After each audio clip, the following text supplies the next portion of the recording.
भारत माता की, भारत माता की, भारत माता की, वंदे वंदे वंदे। जनपद एटा की विकास परियोजनाओं के आज के इस लोकार्पण और शिलान्यास कार्यक्रम में मंच पर उपस्थित प्रदेश सरकार में मेरे सहयोगी मंत्री श्री अजीत पाल जी, लोकप्रिय सांसद एटा श्री राजवीर सिंह राजू भैया, माननीय सांसद फर्रुखाबाद श्री मुकेश राजपूत जी, माननीय सांसद राज्यसभा श्री हरनाथ सिंह यादव जी, सभी हमारे माननीय विधायकगण, विधायक एटा श्री विपिन कुमार डेविड जी, विधायक मारहरा श्री वीरेंद्र सिंह लोधी जी, विधायक अलीगंज श्री सत्यपाल सिंह राठौर जी, विधायक जलेसर श्री संजीव दिवाकर जी, विधान परिषद के माननीय सदस्य श्री आशीष कुमार यादव जी,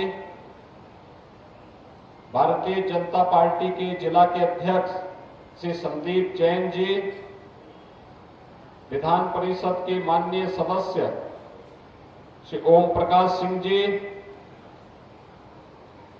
हरिओम जी, और आज के इस कार्यक्रम में उपस्थित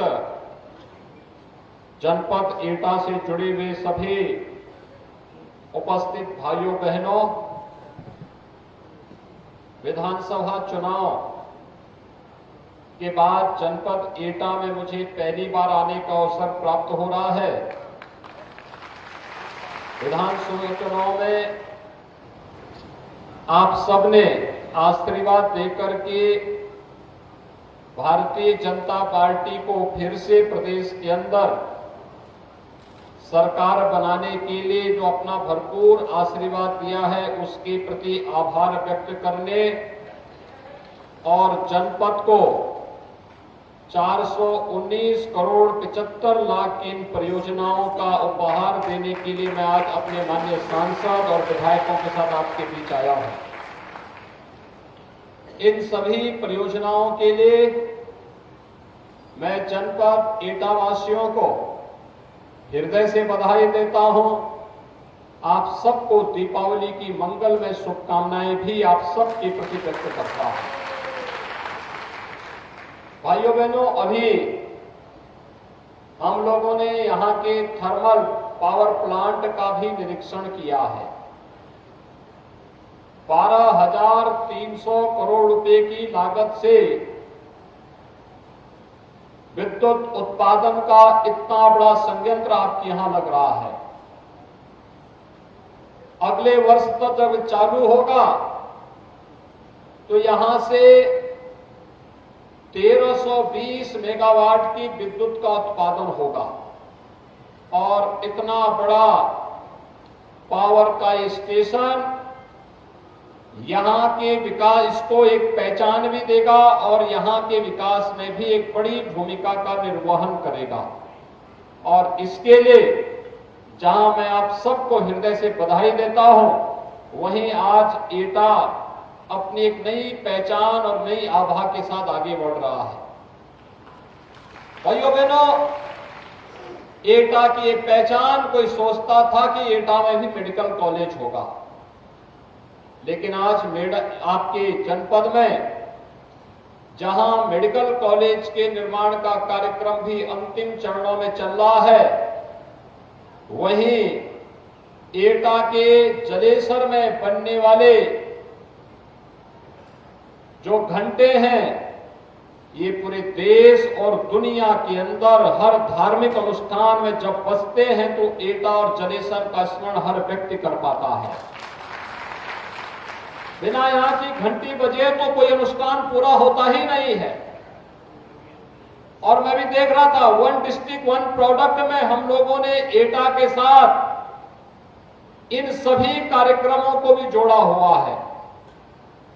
मुझे बताया गया कि अयोध्या में भगवान राम के भव्य मंदिर निर्माण कार्यक्रम के बाद एटा में एक भव्य घंटा बज रहा है मंदिर पे लगाने के लिए, जो अयोध्या में राम जन्मभूमि के अंदर बज सके और पूरे प्रदेश और पूरे देश के अंदर सनातन हिंदू धर्म के डंके को दुनिया के अंदर पहुंचाने का काम इसकी आवाज करेगी। भाइयों बहनों, हमें अपनी विरासत पर गौरव की अनुभूति होनी चाहिए। प्रधानमंत्री मोदी जी ने आजादी के अमृत महोत्सव वर्ष में इसी संकल्प के साथ हम सबको जोड़ने का काम किया। उन्होंने साफ कहा कि आजादी के अमृत महोत्सव वर्ष में हम सबको गौरव की अनुभूति होनी चाहिए कि हम सब भारतवासी अपनी आजादी के अमृत महोत्सव वर्ष को यानी 75 वर्ष की सफलता की इस कहानी के साक्षी बन रहे हैं। 75 वर्ष की यात्रा किस रूप में अनुपम है।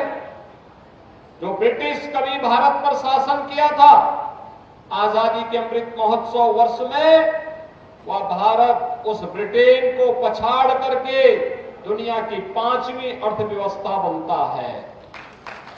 यानी ये भारत की प्रगति की एक नई कथा कहती है।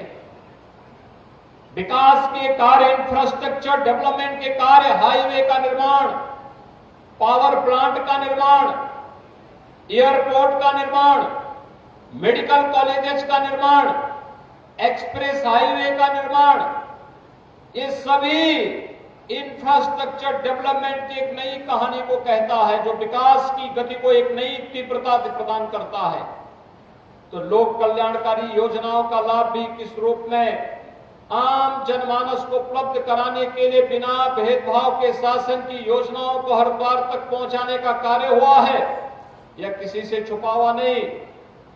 भाइयों बहनों, जब शांति होती है, समृद्धि होती है, उन स्थितियों में आम जनमानस के बीच में योजनाओं का लाभ पहुंचे, ये अच्छी बात है। लेकिन जब विपत्ति होती है, हर व्यक्ति अपनी जान को बचा रहा होता है, उन स्थितियों में शासन की योजनाओं को घर घर तक पहुंचाने का कार्य आज जो संभव हो पा रहा है, यह प्रधानमंत्री मोदी जी के विजन के कारण ही संभव हो पाया है। आपने देखा होगा कोरोना कालखंड में पूरी दुनिया पस्त थी। दुनिया के विकसित देश कोरोना महामारी के सामने पूरी तरह पस्त हो चुके थे, लेकिन भारत दुनिया के अंदर एकमात्र देश था जो अपने देश की जनता के जीवन को भी और उनकी जीविका को भी बचाने का कार्य कर रहा था, पूरी मजबूती के साथ आगे बढ़ा रहा था। फ्री में टेस्ट, फ्री में वैक्सीन, फ्री में टीका और फ्री में खाद्यान्न की सुविधा भी हर गरीब तक पहुंचाने के लिए कार्यक्रम जिस युद्ध स्तर पर चल रहे थे। देश के अंदर 80 करोड़ लोगों को फ्री में खाद्यान्न, उत्तर प्रदेश के अंदर 15 करोड़ लोगों को फ्री में महीने में 2 बार खाद्यान्न उपलब्ध कराने का कार्य संकट के इस दौर में डबल इंजन की भारतीय जनता पार्टी की सरकार ने प्रदेश के अंदर उपलब्ध करवाने का कार्य किया। 200 करोड़ से अधिक वैक्सीन की डोजेज पूरे देश के अंदर फ्री में उपलब्ध कराई गई। तो उत्तर प्रदेश में 39 करोड़ वैक्सीन की डोजेज फ्री में उत्तर प्रदेश वासियों को अब तक उपलब्ध हो चुकी है। भाइयों बहनों, ये सभी सरकार की आम जनता के प्रति रचनात्मक और संवेदनशील व्यवहार को तो प्रदर्शित करता ही है, बल्कि बिना भेदभाव के शासन की योजनाओं का लाभ हर एक व्यक्ति तक पहुंचे, इन सब बातों को भी प्रदर्शित करने का एक माध्यम बनता है। आज जब मैं यहां पर आया था देखने के लिए, मैं यहां पर इस थर्मल पावर प्रोजेक्ट को देखने के लिए आया था, क्योंकि कोरोना कालखंड के दौरान यहां पर एक समय लगता था कि अब ये प्रोजेक्ट कभी पूरा नहीं हो पाएगा, लेकिन हम लोगों ने तय किया है कि मार्च 2023 तक यहां पे पहली यूनिट अपना 660 मेगावाट की पहली यहां पर यूनिट अपना काम करना प्रारंभ करे। सेकेंड यूनिट को जून 2023 तक पूरा करते हुए विद्युत उत्पादन का कार्य हो और देश के अंदर जहां कहीं भी यहां का विद्युत जाए वहां पर एटा का नाम जरूर अंकित हो कि एटा के माध्यम से बिजली मिल रही है, लोगों के सामने एक नई पहचान मिलेगी। भाइयों बहनों, आज यहां पर 255 परियोजनाओं का लोकार्पण और शिलान्यास का कार्यक्रम हो रहा है, जिसमें से 149 परियोजनाएं लोकार्पण की हैं और 106 परियोजनाएं शिलान्यास की हैं। इसमें वे तमाम परियोजनाएं हैं, सड़क की हैं, ग्राम्य विकास की हैं, नगर विकास से है, चिकित्सा की है, शिक्षा की है, पशुपालन से है, विकास की वे सभी परियोजनाएं जो आम जनमानस के जीवन में परिवर्तन का कारक बन सकती हैं, उन सभी परियोजनाओं को हम लोगों ने आज यहां पर आपके सामने लोकार्पण का कार्यक्रम किया। परियोजनाओं के लोकार्पण के साथ ही आपने देखा होगा लाभार्थी परक योजनाओं का लाभ जिन पात्र नागरिकों के लिए उपलब्ध कराया गया है, उनमें से कुछ को सर्टिफिकेट भी वितरित हुए। आपने देखा होगा युवाओं को स्मार्टफोन और टैबलेट उपलब्ध कराए जा रहे हैं। ये टैबलेट और स्मार्टफोन उत्तर प्रदेश के नौजवानों को तकनीकी दृष्टि से सक्षम बनाने की शासन की नीति का हिस्सा है। उत्तर प्रदेश इस मामले में बहुत समृद्धशाली है। जैसे दुनिया के अंदर भारत सबसे युवा देश है, वैसे ही भारत के अंदर उत्तर प्रदेश सबसे युवा और सर्वाधिक युवाओं वाला राज्य है। हमें अपने युवाओं की प्रतिभा और उनकी ऊर्जा पर गौरव की अनुभूति होती है और इसलिए उत्तर प्रदेश का युवा तकनीकी दृष्टि से स्मार्ट बने, इस दिशा में सरकार की कार्रवाई आगे बढ़ रही है। इसलिए 2 करोड़ युवाओं को टैबलेट और स्मार्टफोन वितरण की कार्रवाई प्रदेश भर में चल रही है। और भाइयों बहनों, आज यहां पर आपके इस जनपद में भी इस कार्रवाई को हम लोगों ने संपन्न किया है। इसके साथ ही आपने देखा होगा समाज के विभिन्न तबकों के लिए शासन की कार्य योजना कैसे लागू की जा रही है।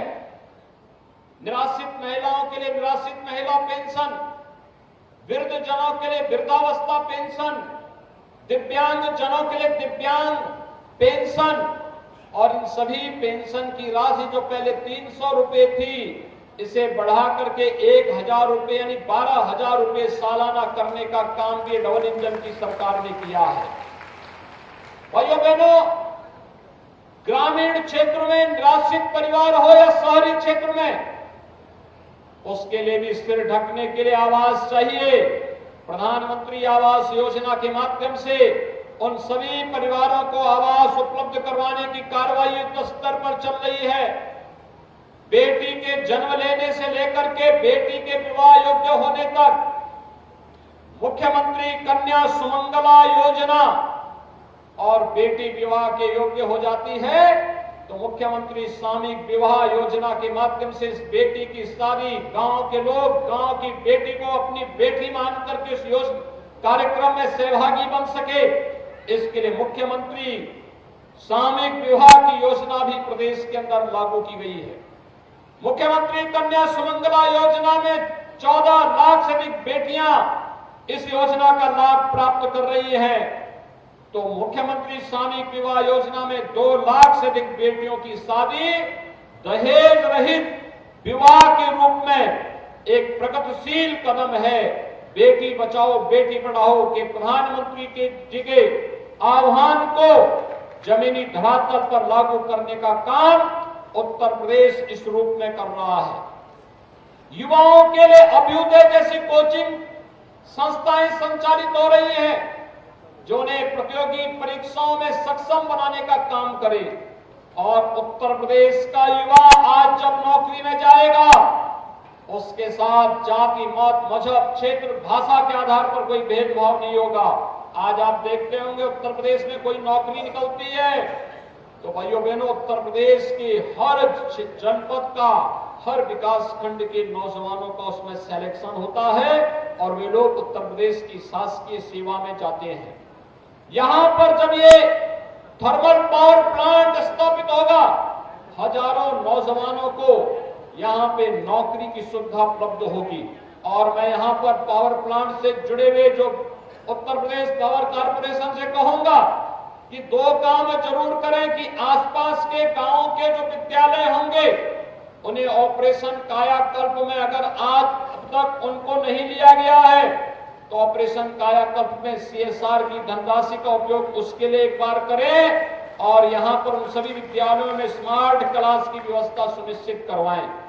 दूसरा, यहां पे स्किल डेवलपमेंट का एक सेंटर खोले। स्किल डेवलपमेंट के माध्यम से यहां के नौजवानों को, ITI और पॉलिटेक्निक के वे नौजवानों को स्किल डेवलपमेंट के माध्यम से यहां पर रोजगार और नौकरी उपलब्ध करवाया जा सके। इस विषय भी हमें इस कार्यक्रम को आगे बढ़ाना होगा और CSR की धनराशि का बेहतर उपयोग अगर इस दिशा में हम लोग कर सकेंगे तो यहां के नौजवानों को आगे बढ़ने का एक माध्यम मिलेगा।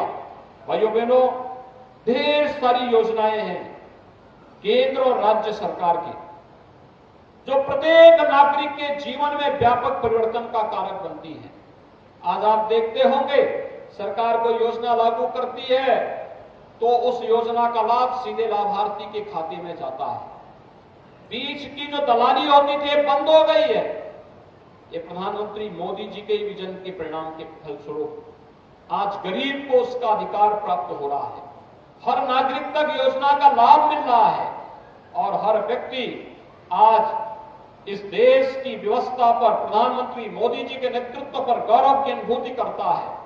आज के इस अवसर पर जब जनपद एटा की ढेर सारी परियोजनाओं का लोकार्पण और शिलान्यास के कार्यक्रम के साथ हमें जुड़ने का अवसर प्राप्त हो रहा है, मैं आप सभी एटा वासियों को इस बात के लिए बधाई देता हूं कि जैसे आपके पूर्वजों ने जलेसर की घंटी को दुनिया के बाजार में पहुंचाया,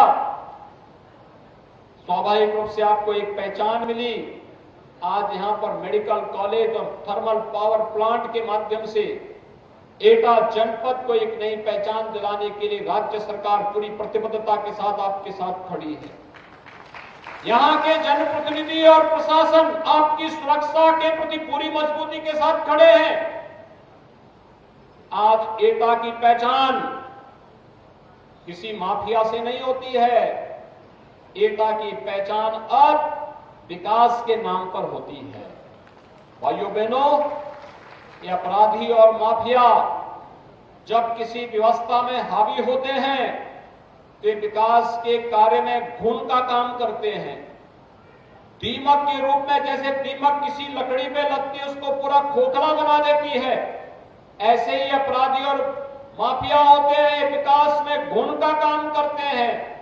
हमें अपराध और अपराधियों के प्रति जीरो टॉलरेंस की नीति के तहत सरकार की जो कार्यक्रम चल रहे हैं, एक कार्यक्रम अनवरत रूप से आगे बढ़ेंगे। विकास और योजनाओं का लाभ बिना भेदभाव के समाज के प्रत्येक तबके को उपलब्ध करवाने के लिए सरकार पूरी प्रतिबद्धता के साथ कार्य कर रही है। इस विश्वास के साथ कि आप सभी को इन योजनाओं का लाभ प्राप्त हो सके, विकास के लिए पैसा कहीं बाधक नहीं बनेगा। पैसे की कोई कमी विकास के कार्यों के लिए नहीं होगी। विकास के कार्य भी मजबूती के साथ आगे बढ़ेंगे। हर युवा, हर नौजवान, हर किसान, हर महिला और समाज के प्रत्येक तबके को हम विकास की योजनाओं के साथ जोड़ करके उनके जीवन में व्यापक परिवर्तन करने का कार्य करेंगे। इस आश्वासन के साथ मैं आप सबको एक बार फिर से दीपावली की हृदय से बधाई देता हूं, मंगलमय शुभकामनाएं आप सबके प्रति व्यक्त करते हुए ये विश्वास व्यक्त करता हूं कि जो आशीर्वाद आपने भारतीय जनता पार्टी को दिया है, यह आशीर्वाद आपका निरंतर बना रहे। इस विश्वास के साथ आप सबको मैं एक बार फिर से विधानसभा चुनाव में भारतीय जनता पार्टी के चारों विधायक प्रत्याशियों को भारी बहुमत से जिताने के लिए पूरा एटा वासियों का हृदय से आभार और धन्यवाद ज्ञापित करते हुए अपनी